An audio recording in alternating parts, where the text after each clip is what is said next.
electrical current is sent down the wire line to the perf gun, setting off a charge which shoots holes through the steel casing, cement, and out a short distance into the target formation. The next step is to install a permanent wellhead, also known as a Christmas tree, and other necessary surface equipment. A pipeline is then built to transport the gas to the pipeline network. As field development expands, additional pipeline infrastructure is built. Thanks to the vision and persistence of those who have perfected these new technologies, unconventional gas blades have become an innovative and highly productive source of new energy. Continue, we want to move into the next section. We will talk about the environmental and social impact assessment. The festival أنه قاعد اشتراء لإجماع نقول دوشين سموتها the environmental and social impact assessment the EIA rekilaman. Okay, some of the major challenges in that area was the site is isolated and lacking in services. Meaning there's no running water, there's no. This here again is actually referring to places where there has been agriculture. Whether it's recent agriculture or agriculture for some years past, but these are disturbed areas. Part of it extends into the park in the north. Sekarang sabay diskon di kakek tadi nak kau macam dia anak kuang sama di kantor pada Indonesia di Alek sehari nanti sehari nak kau berbaik pun nak pergi anu kantor di park. Okay, here's another view of that. Basically, again, it's showing you this Arzon National Park. This is the road of Arzon communities around here. This is the Sagamaz area. They did a zonation of the park. The Australian tank. Sorry, I keep pushing the wrong button. The Australian tank. This is an example of the sprinkler system. Basically, the sprinkler system consists of hoses and a pump which is being run from the big Australian tank. And these pipes are set up above the ground, and the water is sprayed out, something as a mist, in small droplets, for dispersion around the perimeter of the site. Sehari juga sebarang ini hanya pun tangke sabal ni kestam liha, kes diges elitu ni kes konektari aran, wan ni skop pule, aran ni kes ciki, aran kacing nak jauh liha kaman. Okay, let's move on to solid waste then, and time is not on our side, so let's talk about this. The main types of solid waste will be drilling waste, we have domestic waste, and we have field waste. Drilling waste will accrue from the drilling of the hole in the ground. Yung kotse basahin, diskayin, disahnin, kaya nak ciri cengkiru nak tes anhelairu, haan di nak jang nikepiko, wan disahnin lain. Okay, domestic waste is from the kitchen and the welfare facilities. Oleh kunci haan. Konsultasyon sa tabi, nagsuabi sa tutukilan sila, para tusman, dinakakwa, kuha kami tusman, abal nakakwa kan para naakwa sa hiyon sa bench kunila tuson. At kakway squeeze, lahat itutukar, kuha kakway kin, kunti kang program. Thank you very much.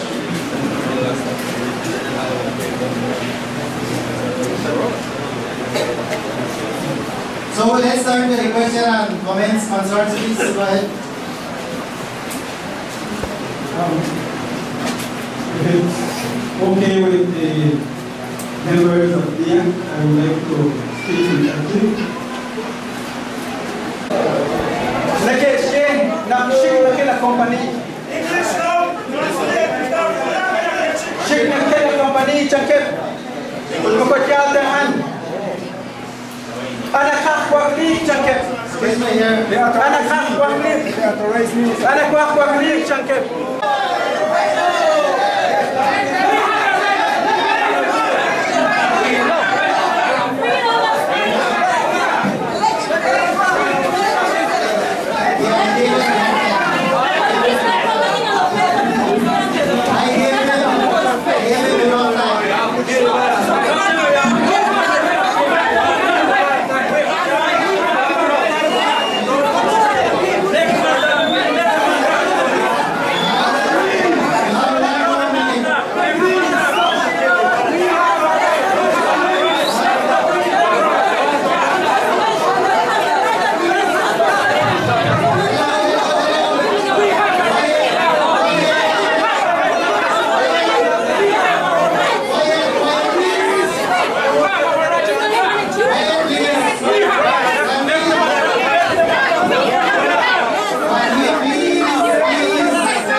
akawa alegria, maderache kumutato wapi?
We are divided and we rule this place. And we rule everybody.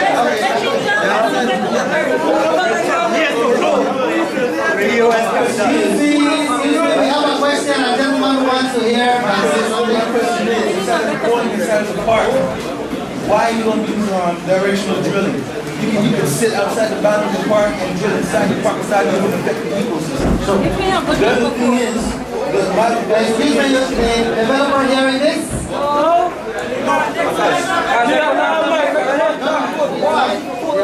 You are fully disrespecting the man, and that's our leader. And how you find your way right now to that? I want you to give the man a chance.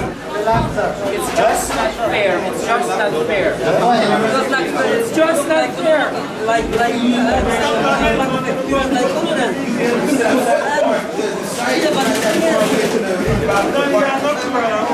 with directional drilling service.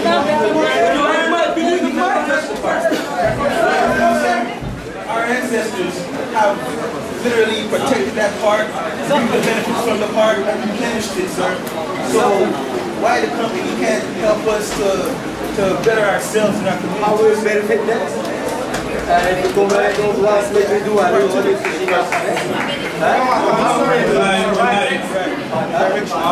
How will survive? Representing Morocco. And what we have here is more a concern, a community concern. No? We are asking the company to please help farming families, you know, with a 50-acre plot to be surveyed and a seawall desperately needed in front of Morocco, from the pier to let go break in front of Morocco. And they said that nothing will be affected. Why they want to open a Who is next in line, please? Next in line.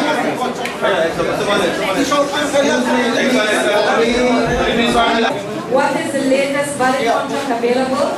We have asked not your department, the government, to tell us, because the last contract we have says that there is no valid contract because it expired the 22nd of January of this year.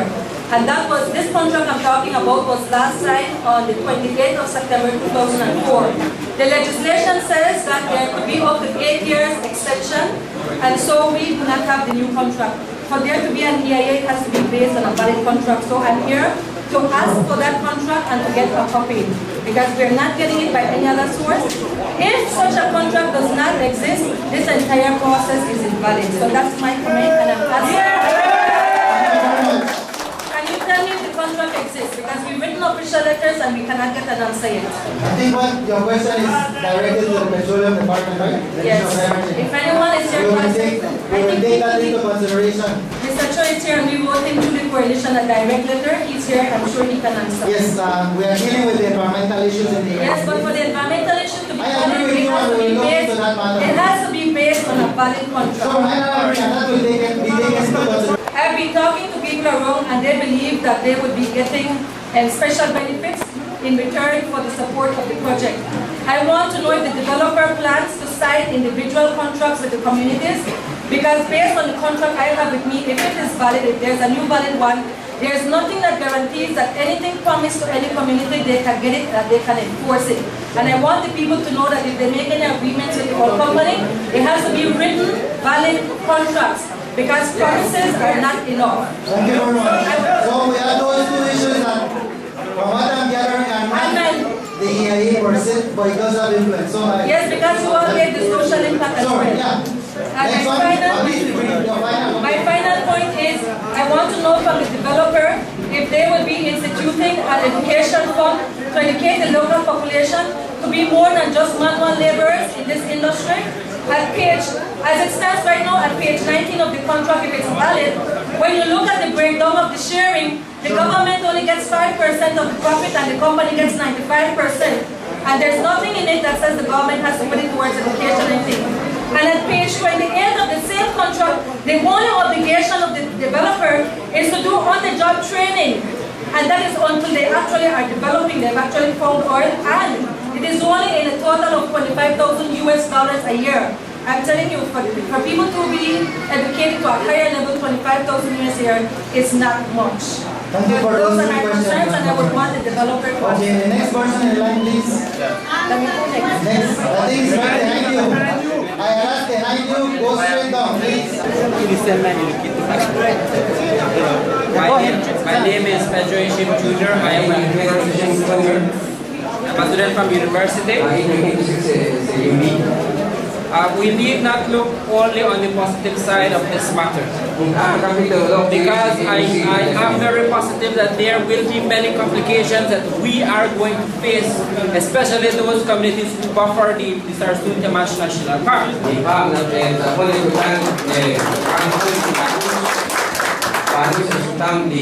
The national park. My question is there a mechanism in place for the people in the event that there is an oil spill? Will the company pay medical expenses for those?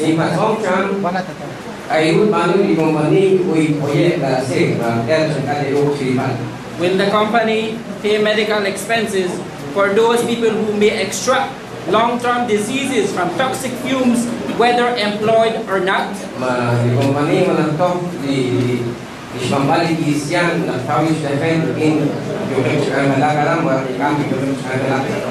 Okay, I want to make a comment here. As you have been hearing the people, they have selected, particularly Mr. Greg, to stand up for what they believe is their right.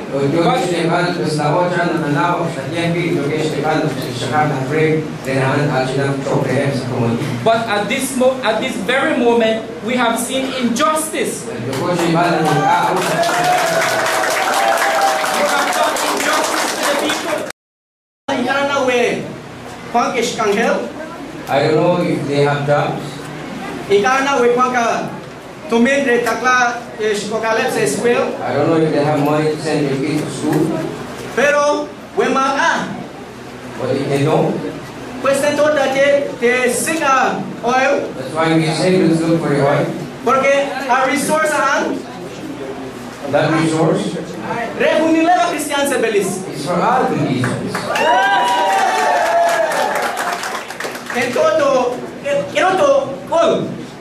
What will happen if we leave it there? Is our communities going to develop? In my opinion, it's not going to happen. That is why, my people, we have to start looking at development objectively.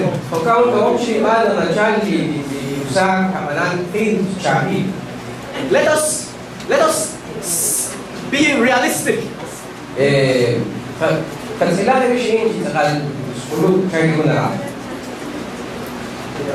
I teach at the high school. And every day it hurts my heart when I hear students dropping out of school because they cannot put the educational bill. And my people, If we have the resources, why not develop it responsibly?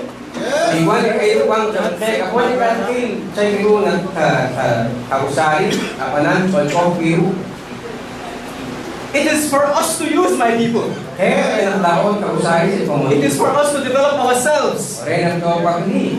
Y por eso, mi gente, yo digo que apoyemos la exploración de aceite en una manera responsable. Muchas gracias.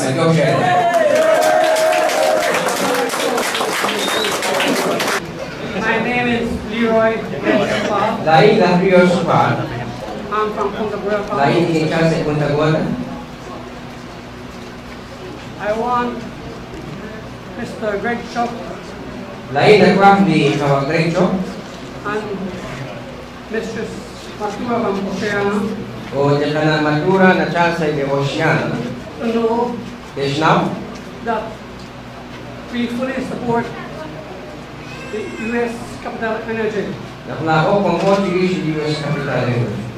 I'm here representing the East Indian Council of Toledo chapter, Southern chapter. I want the people of Toledo to know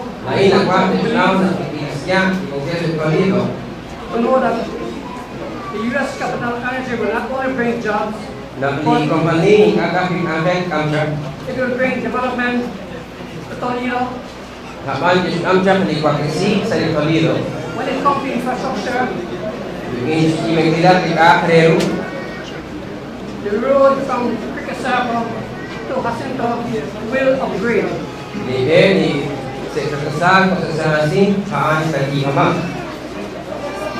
I want to thank the government for bringing this company to work for us. And if oil is fine, I know that our Prime Minister will share the revenue equally.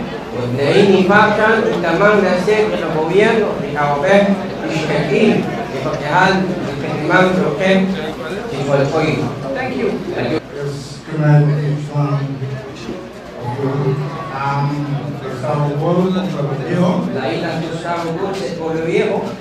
I'm here to support the U.S. Capital. Why?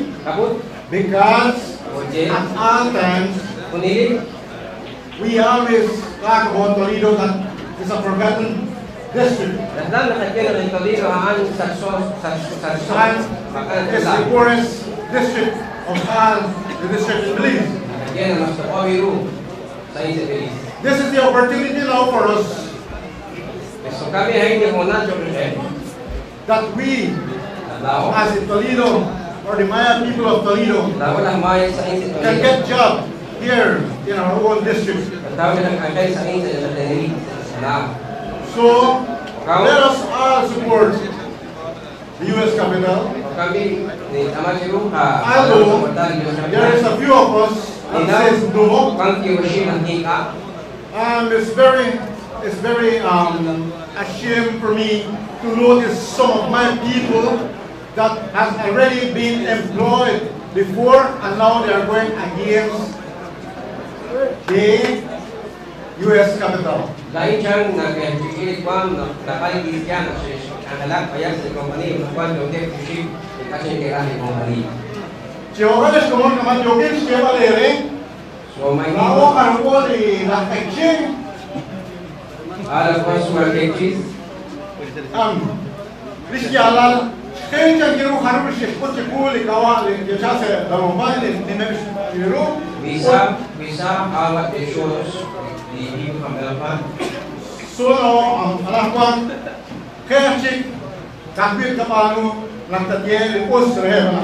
So what we need to do is to say yes, go ahead. Okay, the Jewish, my English, can't talk in the Swedish Maya. There's a one more relation Maya, relation Maya, Amas, the Kenchima relation English. Delivery case, the Kumela Company, Tarutal, Uyanton, Ichil, Tikal, Toledo. To me, Mapatalon, Yanoni, no Mayan Timea, Silon, Chen, Scholar Timea, but I live to Yanton opportunity, Tikatalakonis Timea, Wayet, Ichil, and oil company Hela, and think about it, and thank you all. My name is Derek Murray from Barranco Village, beautiful village of Barranco. Tonight I'm here in full support in full support of the U.S. Capital Energy. Tonight we came from Barranco. I know my boss is already gone, but I'm still here to hear Barranco's voice. In the 90s, my brothers and sisters. In the 90s, my brothers and sisters. I got a job with Satim. Surveying the park. That was the only time I worked with them. Recently, the company came. They were based in my village, Barranco. I see many faces in this room tonight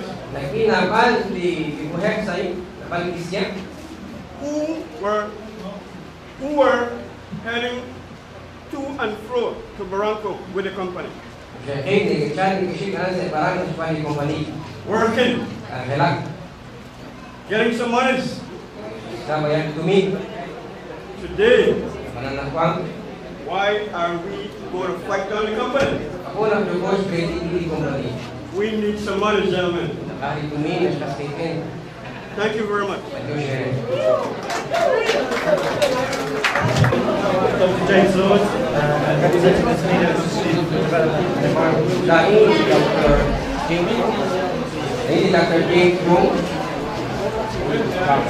I'm representing the Toledo Institute for Development and Environment.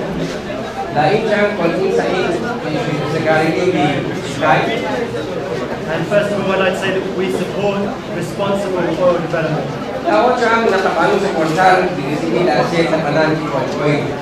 But it's very important to point out that there are safe ways to develop oil, and there are not so safe ways to develop oil.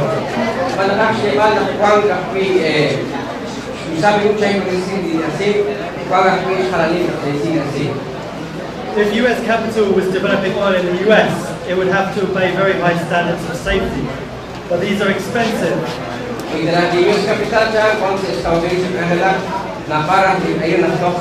And the same standards of safety as those in the USA.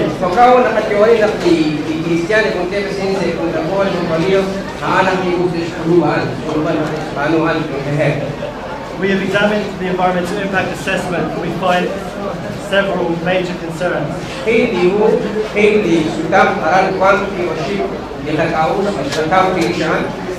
I would hope that Mr. Herrera will answer my next question.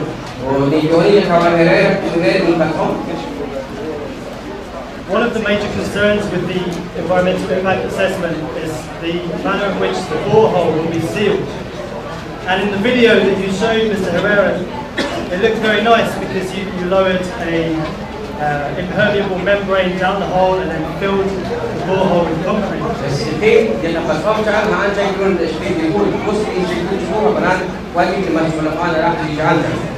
But that is not the plan in the environmental impact assessment, which states that the drilling fluids, or the mud, will line the borehole with an impermeable membrane made from clay.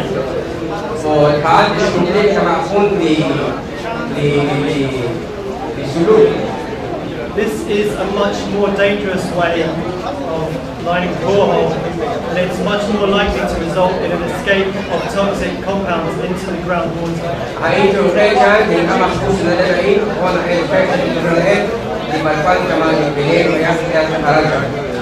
These compounds can contain carcinogens, compounds which cause cancer and birth defects. The method in the video, they will cement the borehole. Okay, so there will be no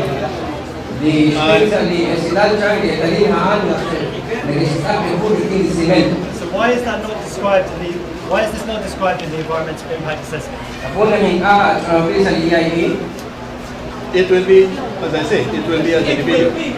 It will be as individual. But you raised another point there about toxicity and birth defects and so on. We would like to get those reports and have scientific reports, I presume them to be peer reviewed. Because we will have a response to that as well, because there's a lot of scientific research that does the contrary.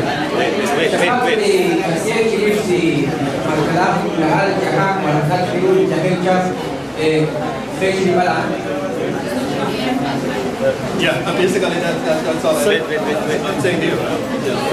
You asked about the borehole, you asked about the toxicity. I think we have answered that. Whatever else you have to say there, we'll just write it down as a comment. Well, my question then is for the communities to consider this. Do you believe that US Capital Energy has your best interests at heart, or is it more interested in profits for its shareholders? And I would urge all of the stakeholders to closely examine the environmental impact assessment.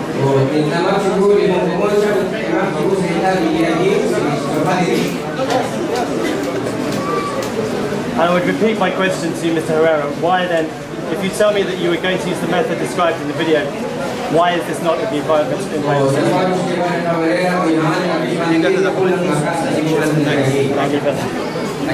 Thank you. My name is Silberto from San Pedro, Colombia.